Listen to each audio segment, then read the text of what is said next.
Nina Sanadze, welcome to the leak. How you doing? Oh, thank you so much, Mary. Great. Yeah. Great, that's great. All right, so maybe we could start with your talking about your 2020 project, Living Room. Could you tell us a bit about that? That looks amazing. Oh, thank you.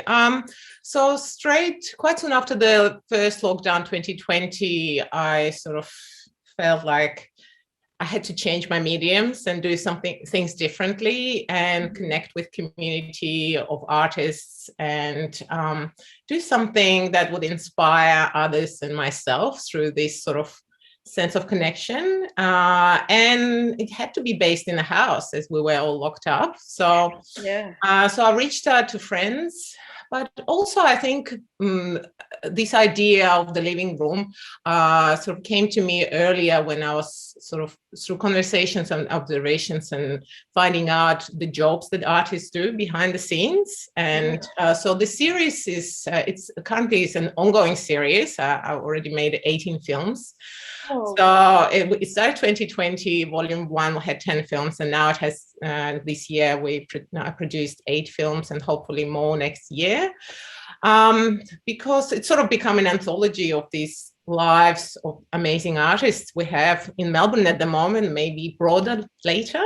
I'll go to Adelaide or Brisbane, so on. And so the film is they're short sort of documentaries showing artists in their home studios, whether it's a kitchen, lounge room, laundry, wherever, creating these incredible artworks. And a lot of people been making things in the lockdown. And so I thought, well, let's see what artists do.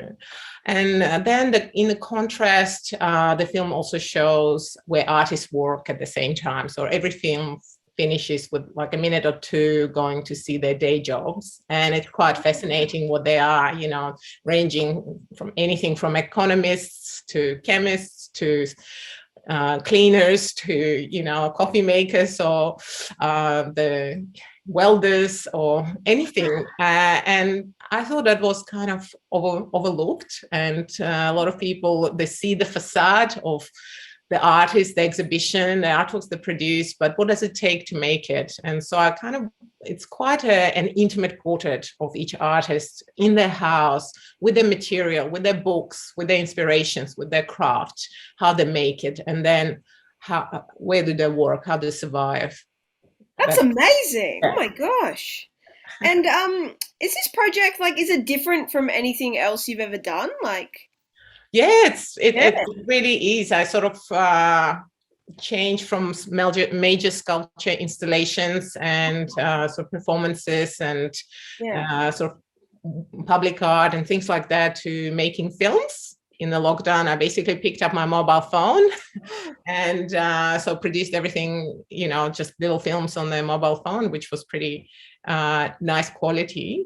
And it was like really low key, low tech, and something I think everyone understood in the lockdowns, and just produced it on my own laptop. And it started off with friends, but then I reached out to friends who were beyond my friendships and sort of met people like that. But it's been a massive change because I hadn't made films before, and now I made more than Living Room, other films. And yeah, so it's huge. I'm going back to making sculptures and making Oh, physical amazing. works and Yeah, something yeah. tactile. I think we all crave having the real experience. Mm. But the films will stay in some form. Definitely, this is an ongoing sort of series. Yeah. That's amazing. So I guess in a way these COVID restrictions have really affected your creative practice. Now you're launched into a whole, got lots more professional opportunities. Would you agree? Yeah, absolutely. And Yeah. it's part of this thing of artists having to adopt to anything and to precarity of artists as a profession, and Yeah. like multitasking these jobs as it's showing us the series, and then coming home, and who would have known that artists are actually the hardest working citizens in Yeah. Australia, that they Yeah. work these normal jobs, and then they come home, and then there is this whole other world, that they're creating, or like other way around, you can spin that there is this other world, other jobs behind the scenes of the artwork. So the really, couple of, you work day and night pretty much. My gosh, Yeah. that's really fascinating. Yeah. That's good on you. That's amazing. I can't wait to. I checked a couple of them out last night, and they're really wonderful. I would Most of, definitely recommend going and checking them out. most of all, I wanted to, I absolutely love these artists who I filmed, and just their worlds are delicious, they're beautiful, they're just tactile, they're incredible. Each one is so different in their imagination, in their textures and materials, so I just sort of dived into that, and I just, because I'm so excited about them, I wanted to share with the world, and that's the kind of the first sort of inspiration. And then also let's see how they live. That was their question. Yeah. Exactly. And you're now working on Arts Are Newsworthy, right? That's a campaign to raise the arts profile in the Australian media. Like, that's really interesting. Could you tell us a bit more about that? Yeah, I guess this sort of living room was a bit of a arts advocacy in a way. Yeah. And I think this in a way led me to get out of my own art practice and do things for other artists and share. And so together with Ty Snace and Mia Salzjo, we're doing the campaign Arts Are Newsworthy. And I mean, really, we have 15,500 signatures behind us. And more, actually. Wow. I just checked today, it's over 15,500, which is fantastic. Wow. In just a couple of months. Yeah. And just shows that the idea of the Arts Are Newsworthy is to add the arts segment to the news, just like we have sports or weather or finance on daily news or evening news on main news. We want to would love to see the arts covered, and not just one peculiar story, now and then or once a week. We'd like that covered in its entirety, the literature, the performance, the visual arts, like they do with sports and the cricket and the tennis, and sort of going through. It will only take 2 minutes, but what a world of difference it could make. Absolutely. I think that's a fantastic idea. And was this campaign inspired by the artists and their stories that you portrayed in the living room? I think not so much. Actually, it was inspired by an artist, Monique Gorman, who published. She published there was a tiny sort of paragraph published about this sort of idea of having arts on the news, and that went in Tasmanian sort of newspaper 10 years ago, went viral on Facebook, on social media, and it was actually seen this little repost by Mia Salzjo, one of the campaigners, and then Ty also commenting on the post and saying, so Facebook can be useful sometimes, right? Really? Yeah. But I was having that conversation, and then I just went and created the what do you call it? Well, yeah, what do you call it? I know exactly what petition. Petition, that's it.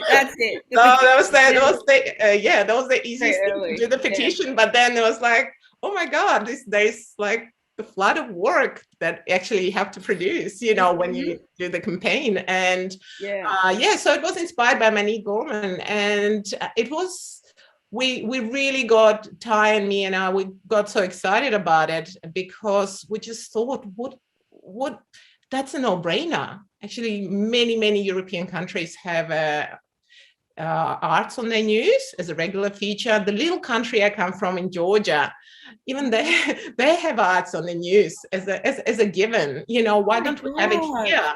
And it was like, what would this country be like if we had arts on the news as a given, as a normal thing? So the art becomes a not marginal luxury item, but it's something that is the language that people converse and understand and share and be interested in together, like we're interested in weather or sport. It's part of our life, and so it is. It absolutely is. We just maybe don't quite acknowledge it yet. I agree. Yeah. And I think this campaign could be a really good catalyst for changes like that to happen. Yeah, absolutely. I think that it would change the psyche of people who maybe people who didn't know much or scared of art or don't understand the art, just Yeah. putting it on the news in a language that is accessible, and just having it daily there, just showing us it's educational. It becomes part of our daily life. Mm. And from early age, it's just there. It's acceptable. It's not a fringe sort of strange activity that artists do, or for those who are interested in it. Because let's face it, art's a part of our life. It's on Netflix, it's on TV. Even those who don't go to gallery, they consume art all the time. It's the posters, billboards on the streets, it's the fashion we wear, it's the furniture we have. They all originate the design, or that comes from originally from arts. A lot of designers and architects, they're inspired by artists first, the modernity and the avant-garde. They create these strange shapes that you might think they're abstract and can't be applied to life, and then you will see, oh, come on, it's utilized in a vase or in a building, and it all comes through eventually. So I think this is the absolute incubator of ideas and many, many applied things. We don't actually often trace the beginnings of the arts and how we're surrounded by it. And so I think the most important thing that art can also give us is that empathy of vision, different vision of the world, different angles that artists can provide. So, it's something we need more of in the world, that empathy of seeing things from different viewpoints. And the artists and the literature and the theater, this is the places where we can actually feel these things. And this is what can change the world. If we feel them, we can change. There is a real vision. They're in colors, in paper, in concrete, in words. They're real things. First they manifested like this as creative sort of ideas in shapes, and then they take place in the world as actions and social changes of ideas and behaviors. And so I'm very passionate in believing that these sort of humble beginnings of just cut out paper words, they actually have very, very far-reaching sort of consequences and an effect on the world. That's amazing. Oh my gosh. That's really inspiring. And wow, the power of art. Oh my gosh. Yeah, it's Really wonderful. incredible. It's incredible. Just like the books that we read, that's art. Let's cover it in the news. Let's cover the books. Okay, if we don't understand visual arts, but books, everybody understands books. Everyone understands books. Not everyone understands football, but they still put it on there. That's right. We have news of somebody having some injury on the knee, and then there is this incredible books written, awards won. Do we hear about it? Hardly. Then we wonder why people more interested in Kardashians and more shallower things in life, when we're not celebrating the poets and the writers and the scientists and the artists. That's I think having these people on the news and making arts newsworthy, it's celebrating the human achievement, and in a deeper, more profound form, and just that's definitely. Yep. That's great. I mean, there's definitely this, I think there's a disconnect. Like during lockdown, people were more reliant than ever on the Netflix, movies, TV shows, and music. Yet I feel like there's this major disconnect between their consumption of the product and their awareness of the human beings that are actually responsible for making it. Would you agree? And do you think this is getting, better or worse? Yes. Oh, absolutely. I think it's like with any consumerism, when you're wearing certain brands, you don't want to think about the factories the children made it. Children made the clothes or so on, in which countries, what it costs, why is it so cheap? And similarly, we sort of consume art and art products, the animated cartoons and so on, that not much thought goes into who wrote the music, or what does it take to actually become that composer who wrote the music for that Disney, let's say, that took from 3 years old, 5 years old, like an athlete training in music, and then going through all the competition to become the selected, that best nominated, the composer to be selected for this. And then there is costume designers, the makeup artists. There's just an incredible amount, the animation, the work that goes in. It's lifetimes. They are really like athletes, the artists, because with every art form, I think it almost starts very early. And you sort of, you don't just train up. Often you don't just train up at university for a couple of years and then you're ready for the job. It's a lifetime of making and experimenting and training.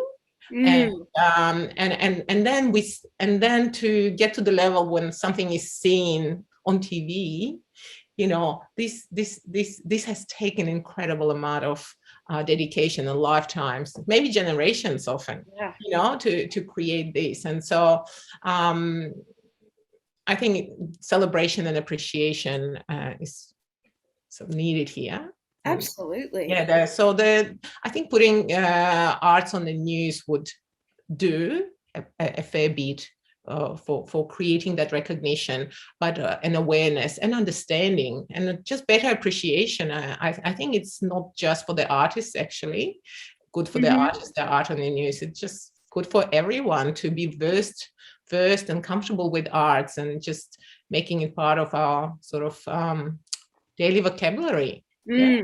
Definitely. It's more important than ever, I think. Like Absolutely. with emerging from lockdown, like how do you think artists will adapt to a world where we're still like we're not going to get to COVID zero, we're still going to be living with COVID-19? Do you think this has had an impact on artists? Oh my God. I mean, it's, I think most of the theaters have shut down, coming out, and they just don't exist anymore. They just disappeared. And I think we emerged, artists in all industries of art, artists emerged really humbled and from this situation. And I would say maybe angry and about the discrepancy that they experienced, that personally, I can speak for myself. When I've had an exhibition, I could have, and it shut down after a couple of days of opening. I couldn't invite friends to an opening. At the same time, we had 40 full stadiums. That was allowed, but the artists couldn't have an exhibition opening with over 20 people. And so, so I think the changes.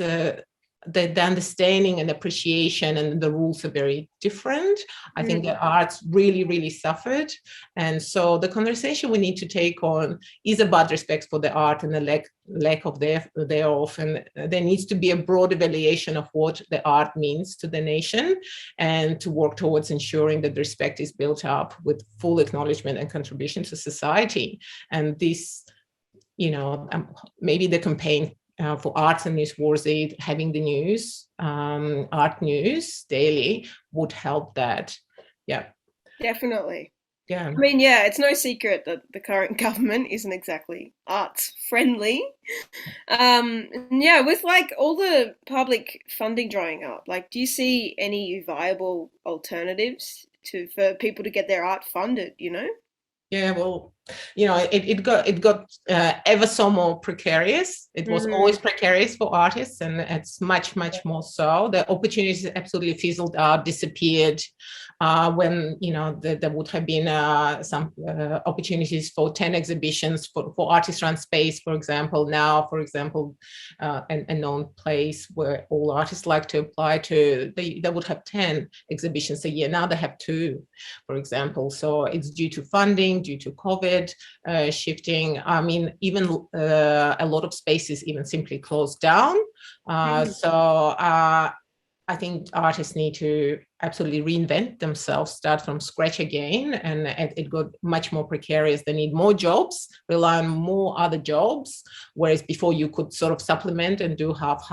And I don't know, maybe there could be some way of creating sort of alternatives, and I'm hoping the alternatives will emerge with the respect that brings on this newsworthiness of arts. And when arts are taken seriously and included in a daily conversation on a broad public scale, with people being educated in the arts vocabulary via exposure to the arts, reaching more people through the avenue, the model will correct itself. So I think the funding and the jobs, the whole industry, it will change entirely. Yeah. Oh, I love that. That's you're very positive. You seem to be a very positive person. I'm just hoping with this little drop, Yeah. you know, that I'm positive that somebody will listen. Firstly, I'm really asking people to sign, go Yep. to change.org, find Arts and Newsworthy. Yeah. Also, we have a website, Amazing. artsandnewsworthy.com. There's Yeah. a lot of information and discussions, other media coverage that we've had, and please sign the petition. And we need more voices, and we're writing letters to the media. We wrote the letter to ABC, waiting to hear from them. And so this little change, I'm positive that if somebody heard us and they made a change, that could, be a positive sort of, that's, with COVID, it's all unknown for everyone, right? But we just have to stay positive as well. And, slowly, there is a little recognition for arts, I think, coming up, building. But we just got to work on this. Yeah. Absolutely. Well, Nina, thank you so much for your time, and we'll definitely put the links up so everybody can go visit these websites. Doing amazing work. Thank you so much again. Fantastic, Maddie. Bye, everyone. Thank you. Thank you so much.